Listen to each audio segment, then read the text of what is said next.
counties, the highest number we've seen since the week of July 23rd. Straight ahead on what's new, coronavirus in Ohio. 96% of all Ohioans reside in counties at level red or level orange. The governor lays out where the new cases are coming from and what's being done to stop the spread. Cancel it, move it, make it virtual? The fate of the second presidential debate is up in the air. What each camp is saying about the options. Kidnapping plot foiled. Hear what the governor of Michigan has to say about the elaborate plan to abduct her. No more Santa's lap. The changes malls are making so kids can visit Old St. Nick safely. Plus, WKYC, Who Knew You Could? What's New starts a new series tonight on life hacks that allow us to do really cool and simple things shared by you, the viewer. What's New starts now. And now, live from WKYC Studios, this is What's New. Hello again, Northeast Ohio. Thank you so much for choosing What's New on an absolutely gorgeous Thursday afternoon. I hope you were able to get outside and enjoy some of this just picture perfect weather. Along with Betsy Kling, I'm Jay Crawford. How are you, Betsy? What a beautiful day. It is a beautiful day, but I got to tell you, it's also a very busy day that we have happening here in Northeast Ohio and beyond. So we're going to get right to it with breaking news that we have just learned on the coronavirus state in Ohio. 18 of Ohio's 88 counties are now at level 3 or the red category, indicating very high exposure spread, and 58 counties are orange. This is the highest ever. You see her there. Monica Robbins, our senior health correspondent, joins us live. Monica, this is a stark contrast to even where we were yesterday. What is Governor Mike DeWine saying with this? Well, Betsy, the governor said today that 96% of our state is now at either orange level 2 or red level 3. Only 4% of our state remains yellow or level 1. Now, as far as Northeast Ohio goes, Portage, Trumbull, and Mahoning counties moved into the red category today. They joined Richland and Ashland counties, which were already red. Now, the governor said Portage County is seeing significant spread due to that outbreak at Kent State University. The school has now partnered with CVS to provide free testing for students starting October 12th, and 450 students will be randomly tested each week. Trumbull County went from yellow all the way to red, and the governor says that's due to an outbreak associated with the school sports team. The governor says in half of the new red counties, there are outbreaks related to funerals, weddings, and its everyday activities. Having neighbors over for a backyard barbecue, meeting up with friends after a sporting event, or going to a birthday party with family. These are all some of the leading causes of the spread we're seeing. There's also increased spread among families and households, in churches, and at after-school activities and sports. Now, back to weddings and funerals. The governor said a large number of people in one county got sick after a wedding, and both grandfathers of the couple died from COVID. And the governor says, you know what, everybody, it's time to adjust your routine, avoid those parties and crowds, wear your mask, and yes, of course, social distance and wash your hands. And Betsy, it's not surprising that these numbers have gone up because this is right about the timeline after Labor Day weekend. Remember, it was a beautiful weekend, and now it's not surprising that these cases are starting to rise. All right, Monica, certainly a lot to keep an eye on, and we know you're doing a great job of doing that for us. Thanks. Well, Betsy, as more and more of us are spending more time indoors, the spread of the virus is also on the rise. Our new case count all the way up to 1,539 new cases. That's an increase of 115 cases from yesterday's number, but more importantly, it's 450 cases above our rolling 21-day average. Our positivity rate remains unchanged day to day, 3.9%. Hospitalizations up significantly again. 37 more COVID-19 patients in Ohio hospitals today than yesterday, and 260 more in just 2 weeks. Deaths were down from yesterday's 23 down to 13. The rise is not just here in Ohio, so you know. The WHO reported today 338,000 new cases worldwide. That is the most in a single day since the pandemic began. Well, we do want to tell you about some news that we are just learning, breaking news now. We've just learned that Menor High School student has tested positive for coronavirus, and that student was sent home from school and parts of the building were cleaned. The Lake County Health District will contact anyone who needs to quarantine. Now, keep in mind, that is one student. Meanwhile, more than 200 students and staff in Mayfield City Schools are being asked to quarantine because 2 students reported positive cases this week, and dozens in the middle and high schools are being told to stay home and learn virtually. We spoke with 2 representatives from 2 local health departments who say each district makes their own decisions. There will be cases in each school probably this year at some point. The question is, can we stop it from spreading? And that's really the big key. Parents are saying, should I be terrified about my kids going to school? And I say the more you get involved and you read the plan and you look at their website and you talk with them, the more assured you'll be that they're really trying hard. Well, every district has their own protocols, and you may remember that yesterday we told you about the Willoughby Eastlake School District, where one middle school closed after 2 students tested positive. Then at the other middle school there, most 8th graders are quarantined after a positive case as well. Just hours after last night's debate between Democrat Kamala Harris and Republican Vice President Mike Pence was over, the Commission on Presidential Debates changed next week's scheduled presidential debate into a virtual town hall because of health concerns with COVID-19. That set off a day of debate about the next debate. 3 News' Mark Namick joins us live. Mark, sort all of this out for us if you could. Yeah, 26 days before the debate, the campaigns now are looking at how to debate as a new division. Joe Biden today saying he's open to a virtual town hall. President Trump rejecting it flat out. Biden's national spokesman telling 3 News the former vice president will hold his own town hall if the president sits out. And he is rejecting the President Trump's call to move the final 2 debates back a week to ensure in-person face-offs. The president's campaign suggested, without evidence, the commission is favoring Democrats, saying in person that it will, quote, suspect the commission changed the formats after Vice President Pence won last night's debate. The campaigns are fighting over the debate, says John Carroll's Brent Broman, who studies debates because last week's meeting mattered more to voters than in the past. It changed a lot of things. And so when you get things like the New York Times CNN poll that came out shortly after the debate, which was a randomly sampled survey of potential voters in 2 very important swing states, and found that Trump won that debate in the minds of only 22% of those voters, it changed things. And we saw that in polls all across the country. So it actually made quite a big difference this year, bigger than we typically see. The Commission on Presidential Debates hasn't formally called off the debate next week, so a lot can change. And in an election season where everything is already changing and surprising us, who knows what we'll get. Jay? Yeah. The one thing we can be sure of, more change to come. Mark Namick, thank you.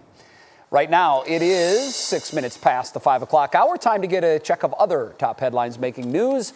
And for that, we say hello to Sarah Shookman. Happy Thursday to you, Sarah. Great to see you again. Good to see you, Jay, and to be with you here on What's New. Maybe you have seen this headline today. It is bizarre and frankly kind of scary. The FBI uncovered a plot to kidnap Michigan Governor Gretchen Whitmer. They say a group of militia members planned to kidnap Whitmer near her second home in Elk Rapids in northern Michigan. Court documents say this was thwarted before there was any imminent threat to the governor, thankfully. But 4 of the 6 men facing federal charges had planned to meet yesterday to, quote, make a payment on explosives and exchange tactical gear. Instead, undercover agents stopped the plan. 7 other militia members are facing state charges as well. Well, more quarantine orders now for Kent State students, as we were just talking about there. The university announced today that 110 students have now been told to quarantine for the next 11 or 12 days. There are concerns over COVID-19 in another dorm, Fletcher Hall. Only students living in Fletcher Hall will be allowed inside during this period. This comes after 57 students at 2 other residence halls were quarantined earlier this week. And one of Cleveland's favorite foods, It's National Pierogi Day. In Parma, Rudy's Strudel and Bakery is hosting a Pierogi Day party in its parking lot. Say that 10 times fast. All kinds of flavors, plus polka and a live DJ, and they're also celebrating the new business opening next door, the current year Vintage Records store. That celebration is ongoing until 7 p.m. Pierogi sounds pretty good right now, Jay. Sarah, it does indeed. Happy Pierogi Day to you. We'll see you again at 5:30. Sounds good.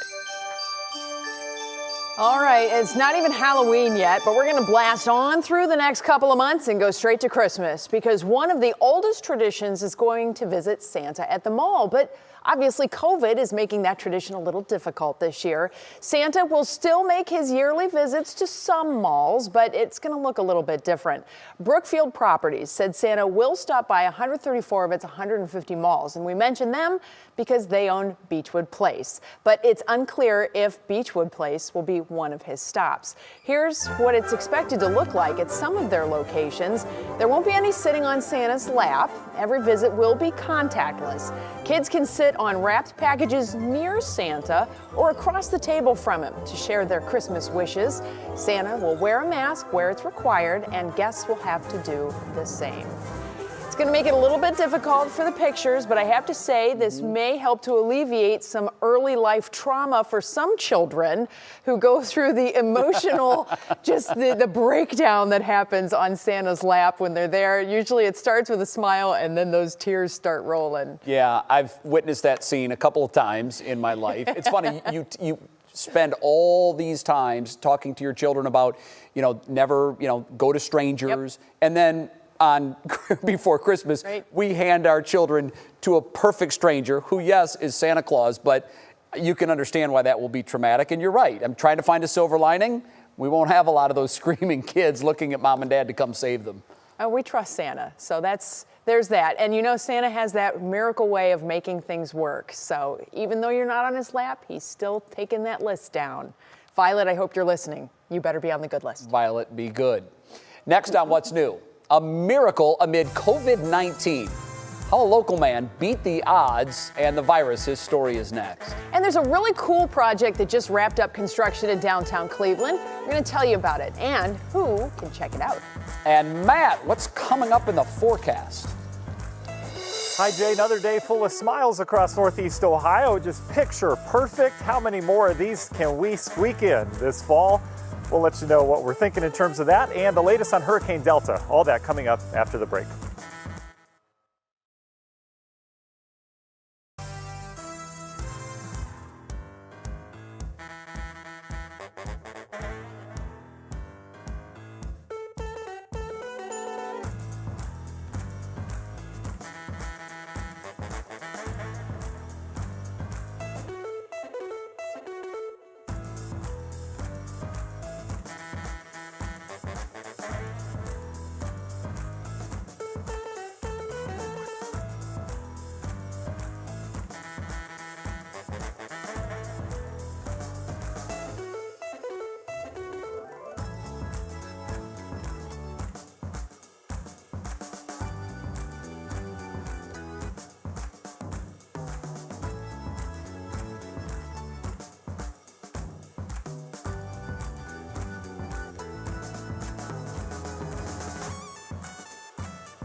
More than 211,000 Americans lost their lives to COVID-19. Medical experts stress the elderly are still the most vulnerable. That's why this next story is a miracle. An 85-year-old Mayfield Heights man recently won his 3-month-long battle with coronavirus. Lindsey Buckingham shares his incredible story. I went to Hillcrest Hospital on July 3rd to get tested, and I never left. Life for 85-year-old veteran Sid Waxer was business as usual this summer. This active father and grandpa defining independence in his golden years. More energy than most 85-year-olds. Yeah. Very sociable, outgoing. One of the problems is he would never stay home. Sid says he'd only go out about twice a week to get food. But in the first week of July, something wasn't right. I was coughing a lot, and I had a running nose. At Hillcrest Hospital, Sid diagnosed with COVID-19 and admitted because of his age. But he really had a very mild case, according to his doctor, for the first week or so. After 5 days, Sid transferred to a skilled nursing floor at Menora Park. Then things took a turn. He was there for about 3 days, and his oxygen levels started dropping pretty drastically. Back to Hillcrest, only this time to the ICU. The doctor called me the one morning and said, "We're not seeing any improvement in his lungs. It's time to talk about end-of-life care." It was pretty devastating. Sid, on a ventilator, but aware enough to dream of a bittersweet reunion with his beloved Karen. What was going through your head? I rejoined my wife in heaven. I was ready to say my prayers and go. It wasn't his time to leave, though. The next morning, that same doctor called me back and said, "We're seeing a little bit of improvement." After transferring to Altman Hospital for additional care, this hardy salesman, life of the party family man, pulled through after a 3-month battle with COVID-19. He's already making big plans. If I'm lucky enough, I want to take my immediate family, 2 sons, my 2 granddaughters, and Amy and Matt and Barry. I'd like to take them on a cruise so we can be together for a week. Sid's family says he survived because of his excellent medical care, a fighting spirit, and... I'm not somebody who believes in miracles typically, but it really is. Lindsey Buckingham, 3 News. Well, if you don't believe in miracles, you might now. And that's a perfect segue because, Matt, today's weather word is miracle. Miracle. Yep. Well, that's a good way to describe. That's a good way to describe it, Jay. We had a stretch 2 weeks ago of just absolutely fantastic weather. I feel like we're in the midst of another one right now. And looking at some of the long-term trends, things really start to change as we get in the latter half of October. So let's enjoy these days and get outside, not just tonight, but over the course of the next few days, as it is going to be more spectacular weather across Northeast Ohio. But we had the cooler air today. Boy, you could barely feel it. It was still very comfortable. Temperatures outside right now are coolest out towards the east. We've been highlighting that pool of cool air that was heading into New England, kind of clipping our area. But look at all of the warmth, expansive warmth across a good deal of the eastern half of the country. We're going to get back into that as we go into the daytime tomorrow, and that will last really through next week, which is a couple little up and downs in the temperature department. But the big picture showing high pressure right overhead right now. That equals a lot of sinking air. We should have very light wind tonight, so that means we're in for another cool night. But you can see the bulk of that cool air up in New England really helping their fall colors, but ours aren't too shabby either. Should be a great weekend for that. There's a warm front down to our south. That will head through tonight into tomorrow. And then, yep, all eyes, you really can't avoid it on the satellite picture on Hurricane Delta, a major hurricane in the Gulf of Mexico. Tonight, though, locally, no problems whatsoever. Your get outside forecast tonight looking good. You will need to grab a jacket as we'll fall back into the 50s, then eventually the 40s. Your National Zymark hour-by-hour forecast. Temperatures tonight down to the 40s, especially inland. It will be a chilly start to your Friday morning, but lots of sunshine tomorrow afternoon. If you are heading outside, it is going to feel miraculous or like a miracle if you're out and about in the afternoon. We'll have sunshine, temperatures well into the 70s tomorrow. What a stellar day. We should have a nice breeze developing out of the south. That will bring more clouds in here, and we'll tap into some clouds off of this sucker. This is Hurricane Delta, now up to a major hurricane status again. Winds at 115. You can see the eye walls develop. There's lots of thunderstorm activity on the northwestern fringe of this. This is a very strong storm over open waters in the Gulf. Expected to remain a Cat 3 as it heads inland across areas of Louisiana. This will bring storm surge, some flooding, and obviously some strong winds with it. But look how quickly it weakens. Expected to become extra tropical as soon as it heads into areas of Tennessee Valley. For us, this is what it looks like in the forecast. The whole thing kind of falls apart. It'll likely bring us some showers, though, as we go into your Sunday and Monday before a sweeping cold front gets through here and clears us out. Universal Windows Direct 7-day forecast, 70s over the next 2 days. Again, get outside. I don't like to tell you what to do, but you probably should. Rain chances on Sunday. Best chances of rain would be Monday late in the day, and the next week looking pretty seasonable with temps in the 60s. So guys, miracle weather-wise here across Northeast Ohio. We need to treasure these days. We do. All right. Thanks so much, Matt. Let's catch up with you again just a little bit. Well, one of Cleveland's largest projects is now complete. Who's going to benefit from it and where you can find it? And WKYC, who knew you could?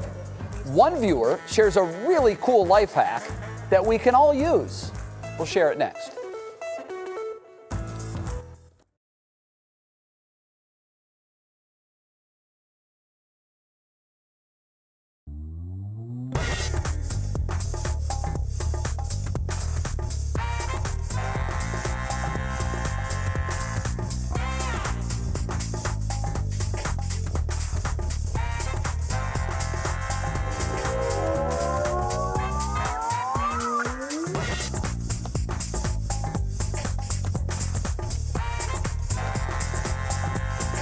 Alrighty.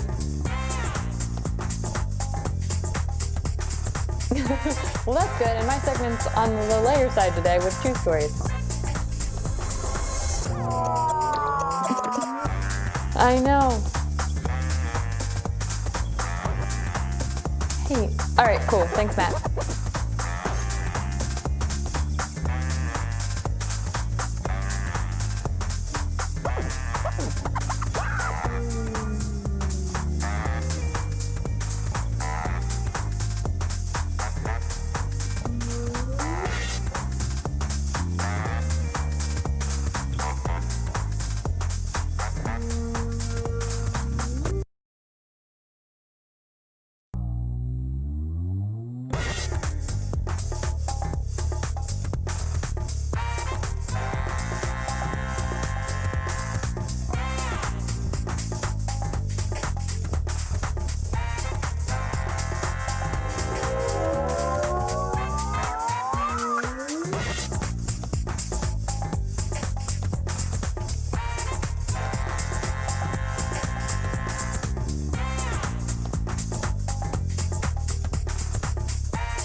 All right, it's time to see what's been clicking in Cleveland today. And for that, we bring in our digital anchor, Stephanie Haney. Hi there, Stephanie. It is Thursday. What are folks clicking on? Hey, Betsy, we start off with what's new in downtown living. The Lumen apartment tower is officially open in Playhouse Square, and the Lumen is the largest downtown residential project in the last 40 years, standing almost 400 feet tall with 318 apartments total in the tower, and a lot of them still open for renting, by the way. The tower covers 1 acre at the corner of Euclid Avenue and East 17th Street, and from that spot you get incredible views of the city and the waterfront. Just a few of its amenities include a pet spa. I could tell you lots of pets in downtown Cleveland, and something we absolutely need more of around here, a rooftop deck. And there's a reason it's called the Lumen. It's to reflect the energy surrounding Playhouse Square and the importance of light in theater in general and the Playhouse Square district in particular, talking about the GE chandelier, the marquees, the retro sign, and the gateways. And of course, we are coming up now on that special for the Rock and Roll Hall of Fame inductees for the class of 2020, and now we know who the special guests are. Those special guests announced today by the Rock Hall start with the Foo Fighters frontman Dave Grohl. He'll be introducing the inductees. He'll be joined by actor and singer Jennifer Hudson, singer and songwriter Alicia Keys, Hamilton star Lin-Manuel Miranda, and rock and roll legend Billy Idol, just to name a few. Of course, we've got the full list of the inductees up on WKYC.com, so you can check that out and honor them. Betsy, we know the Rock Hall wanted to do their in-person event this year, but this is really the next best thing, really bringing in all these names. It's a killer lineup. So I would love to know where they're going to tape this, or where is it going to be all virtual, everybody from their homes or whatever? Because it'd be pretty sweet if Dave Grohl's here and, you pass him on the street. What's up, Dave? Hey, just kind of doing the thing. I don't know, fangirling a little bit possibly. All right, sorry, having a moment here. Thanks so much, Stephanie. You're welcome, Betsy. All right, we're launching a new series here on What's New, designed to make your life a little bit easier. It's cool shortcuts or life hacks that we can all use. We're calling it Who Knew You Could, and you get to be involved. It's where you tell us what you know. So, for example, viewer Laura Hogsett sent us this cool video of her using a hair straightener to actually reseal a frozen food bag. Obviously, you want to be careful with this one. Don't hold it down too long. Just a quick tap, and you're good. It creates a quick seal of the plastic bag, airtight once again. Who knew, Bets? I think we need to get my mama on this. Does she have a bunch of these? If people aren't going to send in stuff, I can fire up Big Sue, and she will certainly lay it down. She's got hacks for just about everything. My dad does too. That's perfect. Are they web savvy? Can they use a smartphone and videotape some of this?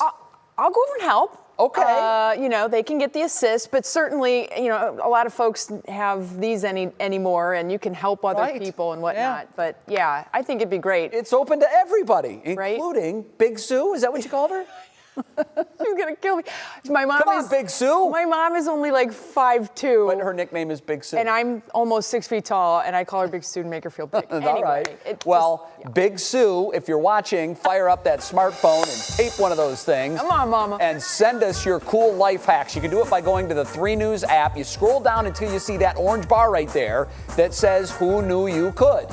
Click on it, and then submit it, your video or pictures with the description on how to complete the hack. And we will feature them right here on What's New. Well, still ahead, everybody. We've been telling you and keeping you up to date this week about Hurricane Delta. We are now within about 72 hours of that storm not only making landfall, but moving into the central part of our eastern half of the country. We'll have the latest on the track and how folks in Louisiana are preparing for yet another storm. And Betsy, this is pretty cool. Sesame Street, we know through time, have taken on huge social issues. Well, now the popular kids show is tackling racism. It's pretty neat. We're going to tell you how they plan on doing it and where you can watch it. And if you remember the movie Coyote Ugly, there could be a reboot coming your way. One of the stars is talking about that. We'll have details ahead in Pot Break.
And now, live from WKYC Studios, this is What's New.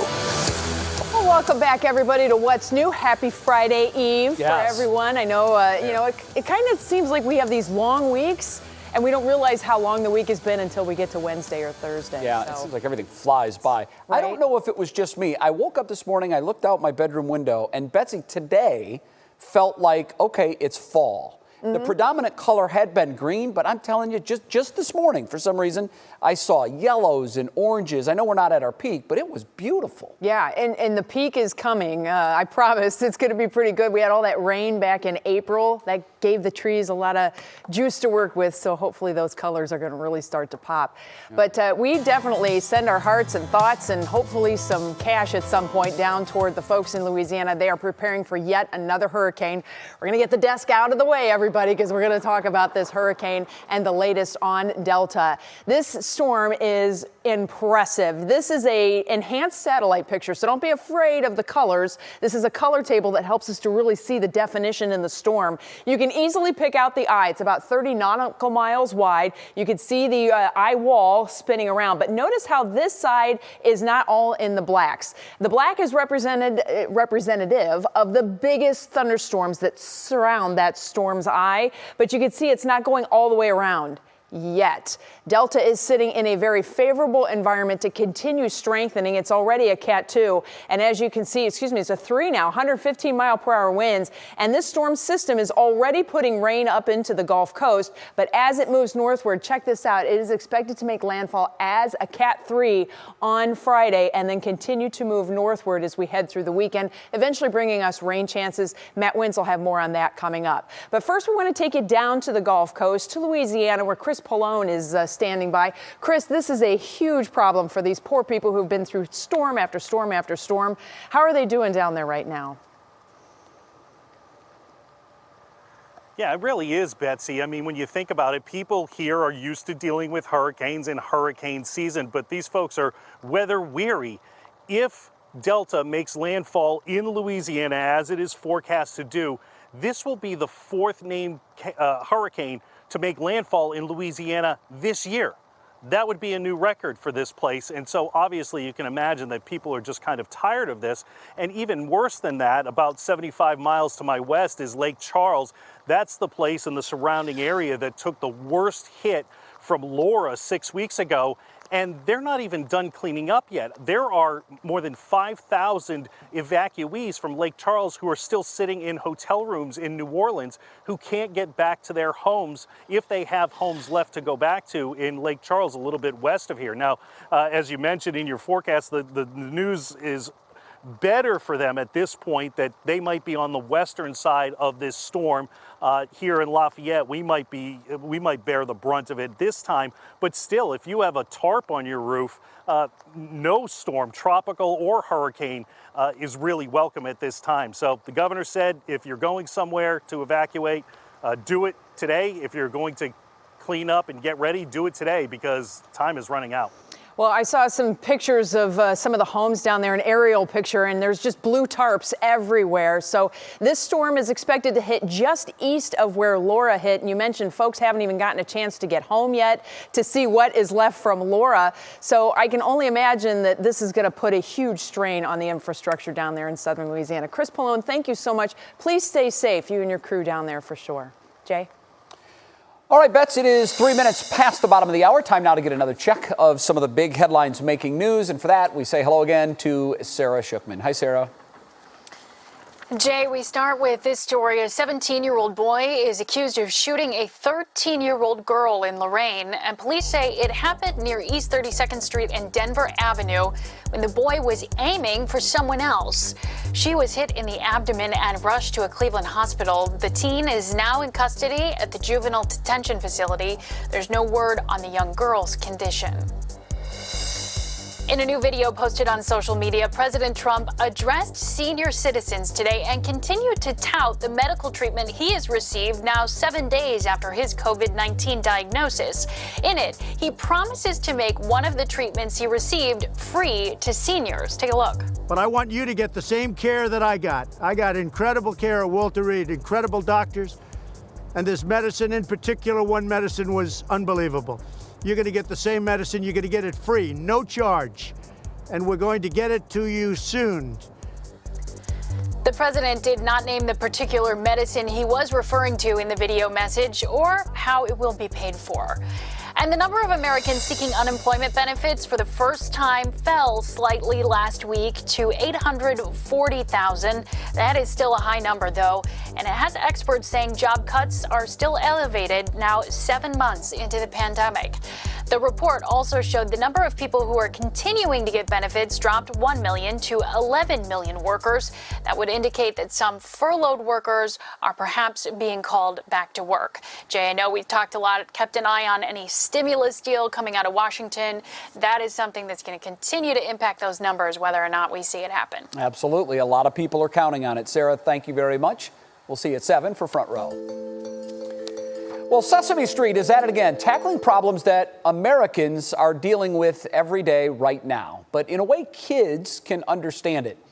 The nonprofit behind the show is working on a half-hour anti-racist special called The Power of We.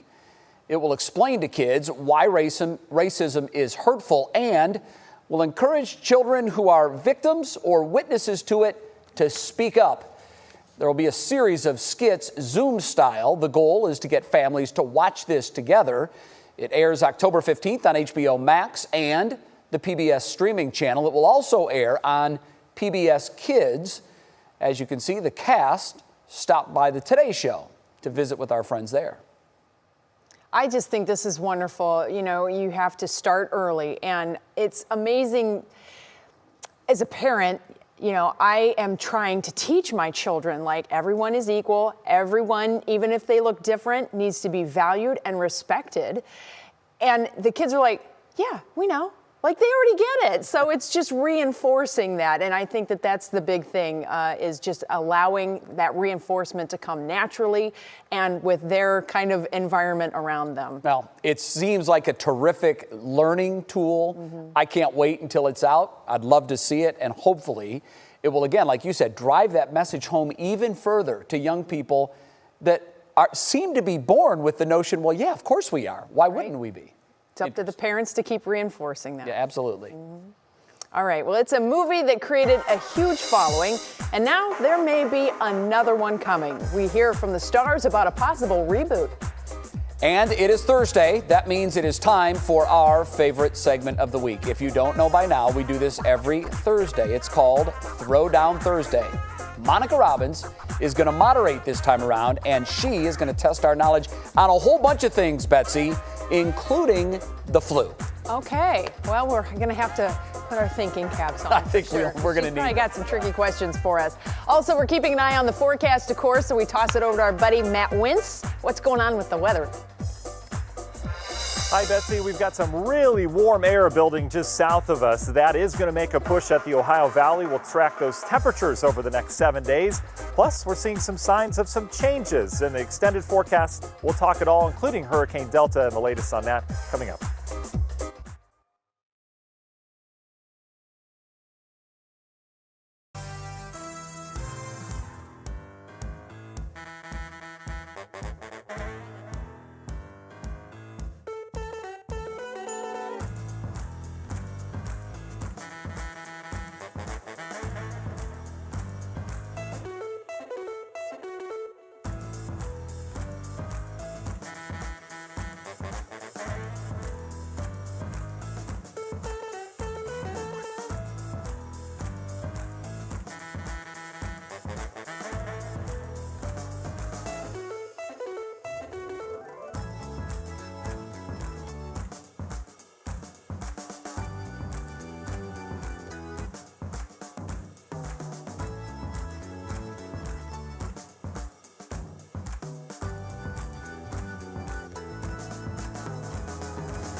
All right, well, we told you just a couple minutes ago the latest on Hurricane Delta and its expected impacts along the Gulf Coast. Matt, we know that a lot of times those tropical systems end up moving northward and bring us rain chances. I've already had numerous people on Facebook and Twitter asking me about Sunday. So what's the latest on that outlook for that? Yeah, big weekend ahead for Northeast Ohio, not just with the Browns coming back home this weekend on Sunday, but, you know, a lot of people want to get a nice peek at that fall foliage that is ongoing. So we'll answer that. I think the better chance of rain will be on Sunday and then especially on a Monday, but it doesn't look like a washout at this point. It's all about the track of that system, and we'll highlight that here in the forecast. But first, did you know, I knew it was a little cooler today. It was still nice, but we were above average today. 67 degrees officially at Hopkins. Notice that chilly low of 43 this morning. Our average high down to 65 degrees. We're losing about 1.5 degrees to 2 degrees per week on that. And tonight's going to be another cool night. Very similar to last night. Clear skies, calm winds as high pressure settles in. Temperatures falling back into the 40s for many of us. So crisp start to your Friday morning. We've got clear skies now, as mentioned. You can see that bulk of the cool air is off towards the north and the east. This could have been a lot colder of an air mass, but it kind of brushed us. And we're going to get into that warm front you see down towards the south. The other thing we're watching, Betsy, you had that update on Delta at the top of the middle part of the hour there. Certainly a major storm and a major hurricane. For us, we'll deal with some of those high clouds as we go into your late day Friday, but especially Saturday, you'll see those clouds thicken up. And then eventually we talk some rainfall chances. So here's the track of Delta and what the impacts are expected to be on us. You can see it comes in as a very formidable storm. Still likely a tropical storm weakening to a tropical depression on Saturday, somewhere near Tennessee. But after that, we've got a frontal boundary that's going to swing in. We've got a jet stream that's roaring above us, and that's going to kind of take this thing and shear it apart. It'd be a lot different if this was an August storm or a July storm, but we've got a very active jet. So what that means for us, we don't have an organized area the rain moves through, just some scattered showers with us across the Appalachians and the Ohio Valley. And then Monday night and Tuesday, that's when we see a sweeping cold front kind of clears the whole thing out. On a local scale, you can see tonight, hour-by-hour forecast brought to you by National Design Mart. We're back into the 40s. Lots of sunshine tomorrow. Just a beautiful day. It will be a bit breezy as that south wind returns. Temperatures up into the 70s. And then Saturday, we start in the 60s. Much, much warmer with some high clouds. We'll have to watch for some shower chances. I don't buy it right now, but there is a frontal boundary that will be in the area. So let's get to your National Design Mart. Let's just go Universal Windows Direct, our other sponsor, 7-day forecast. Here's my computer freezes. I think we're back. 70s over the next 2 days. There's your rain chance on Sunday. Again, not a washout. Rain on Monday before we clear out and turn seasonable as we go into next week. Betsy, I was afraid this computer just shut down, but it looks like we're up and running. I oiled it up here. There you go. Yeah, sometimes it's a little glitchy here too, but I've got you covered because, you know, I can see what you're doing over there. So we will muddle through together, certainly. Well, we're going to keep an eye on Delta. Matt will have the latest on your forecast also tonight at 7 on Front Row. Thanks, Matt. Well, we have lots to talk about in today's Pop Break, from a Coyote Ugly reboot to history being made on a television show. Tiffany Tarpley's got it all covered. Attorney and TV host Ebony K. Williams is making history. She will be the first Black housewife on The Real Housewives of New York City.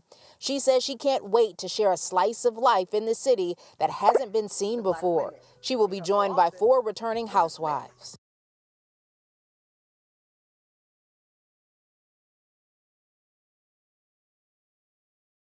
All righty, live TV. Yeah. Tape freezes? I think Matt did it. He's trying to get his computer at home to work, and it somehow crashed the system all over the place. So. Yeah. Well, we apologize for that. The entertainment world spins on, and we'll have a new report for you tomorrow at 7. All right. Promise. Well, the countdown to Throwdown Thursday is on a few minutes from now. Jay and I will go head-to-head for the coveted leg lamp. There it is. Our prize. My trophy. Yes, it is fragile. We have to watch out for that. But we are going to be talking flu, vice presidents, and more. And then meet Susie. Her time here on Earth might not be much longer, but local volunteers are doing everything they possibly can to make sure she never knows a bad day again. And today's pop quiz might make you hungry. As we mentioned earlier, it is National Pierogi Day. How big was the largest edible pierogi?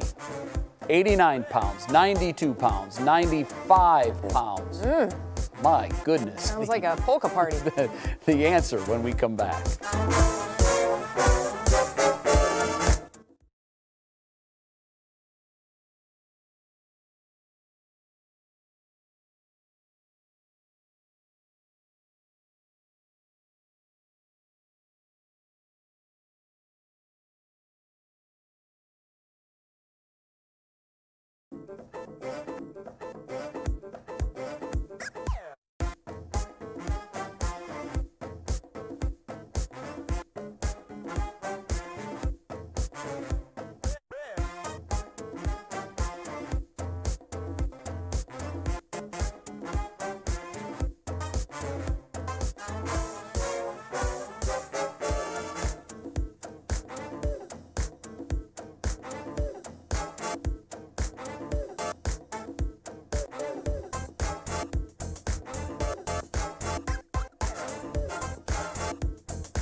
Mic check, Monica.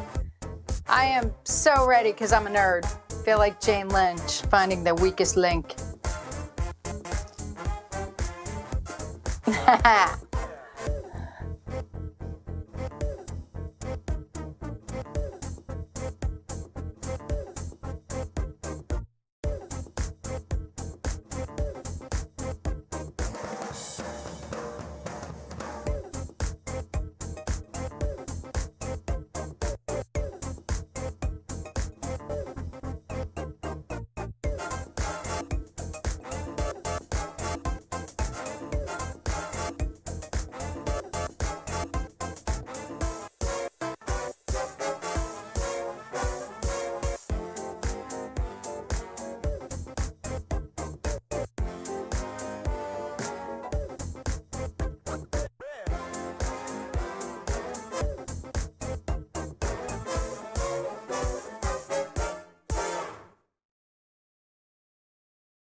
We're back on What's New. Before the break, we asked you, how big is the largest edible pierogi ever? Any guesses there, Bets? Man, I love pierogies, but 95-pound pierogi is, woo, that's a lot of pierogi. Yeah. I'm going to go with 95. Yeah. My answer is not big enough. That's a good one, right? It was 92 pounds. Can you imagine making a 92-pound pierogi? A single pierogi. Now, it's all about the stuffing, right? So Yes. folding that bad boy over and making sure it didn't break, that's the biggest. Goodness. That's a big pierogi. That's a big party. All right, well, you know it's Thursday, and that means it is Throwdown Thursday. Yes. And man, it has been such a busy week. So we decided to go with a bit of a potpourri of questions for you today, and we brought in the hostess with the mostest. Yes, give it up, everybody, for our hostess today. That'd be the beautiful Monica Robbins, who's going to help us test our knowledge on some I know the big answer. topics. Wash your hands, wash your hands, wash your hands. Aw. Get your flu shot. All right, those were my bonus questions. So, all right, you guys are already good. All right, Okay. are you ready? We're ready. No. Because Betsy knows I would be such a horrible teacher or game show host. So, all right. You're not allowed to be condescending. You're a rock star. You can do anything. Okay, all right, you guys ready? Seriously? Here we go. Okay. Our first question is about vice presidents in honor of last night's vice presidential debate. So, Okay. Jay and Betsy, how many vice presidents have run for president? Has it been A, 15, B, 16, or C, 17? Because, Betsy, I just can't help myself. I was telling Betsy, a lot of times I don't know the answer, but I think it's a competition to buzz in first, so I win. This is where I let him lose. I'm going to go with the bigger number because it seems like a lot of vice presidents in time. When the president runs out his 2 terms, then they try it. So I'm going to say 17.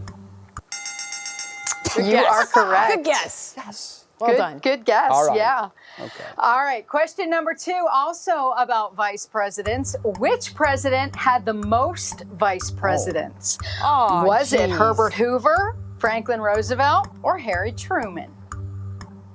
You want to get this one, Betsy? I'll just guess. I'm going to say Harry Truman. You can't shake your head if you know. Well, I could eliminate Harry Truman, Aw, but the other ones I don't know that I could eliminate. So what are our other 2 choices then? Herbert Hoover or Franklin Roosevelt? Yeah, I'm going to go with Franklin Roosevelt.